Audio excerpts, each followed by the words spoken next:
After slipping on protective suits, 2 News got a tour of Cresco Labs' medical marijuana facility in Illinois by the same company planning to open shop in Yellow Springs. It's important for us to have the cameras come in and be able to show the people behind the curtain. Cresco Labs CEO Charlie Bachtel walking us through the grow operation, where hundreds of plants are harvested. When you see the benefits of a medical cannabis program come to life in your state and the patients that get the benefit of it, it would be difficult for anybody to not be supportive. This is a rendering of what's to come in Yellow Springs. Cresco's Senior Vice President of Production, Jason Nelson, tells me he's already visited the village a handful of times. How many times have you been to Yellow Springs? I've been there twice so far, and then once the facility is built, I will be there roughly every 2 weeks. Why Yellow Springs?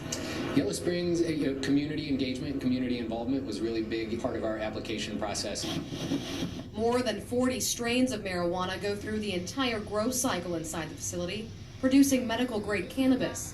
Nelson oversees that process. We operate in the same restrictions and same guidelines that any pharmaceutical company would. The plants are tracked and registered with the state from the time they are a few inches tall to the time the product hits the shelves. Products like edible gummy treats or pens that work like e-cigarettes. When we're looking to manufacture a product, it needs to be consistent, it needs to be repeatable, it needs to be dosable, so that someone who's taking that has confidence in that product. Back in Yellow Springs, Cresco is planning to add around 100 jobs. Village President Brian Hausch blunt about reactions from the community. I know what some people are associating with Yellow Springs.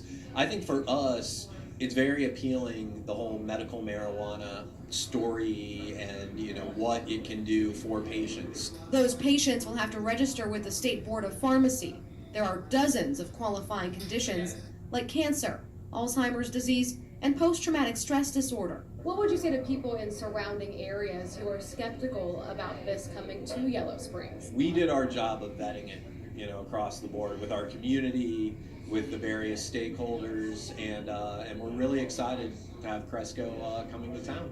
As for vetting, it's a constantly monitored, surveilled environment. With weekly inspections by the Illinois Department of Agriculture and law enforcement, every employee must pass a federal, state, and internal background check.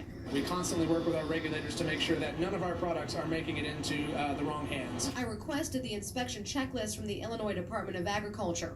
It's 7 pages long, looking at things like how surveillance footage is archived and making sure product waste is disposed of properly. Everybody has a preconceived notion, and I highly doubt it's this. We wanted to know what Ohio's plan is. I found out the Department of Agriculture will not be in charge of inspections. The Ohio Department of Commerce will be.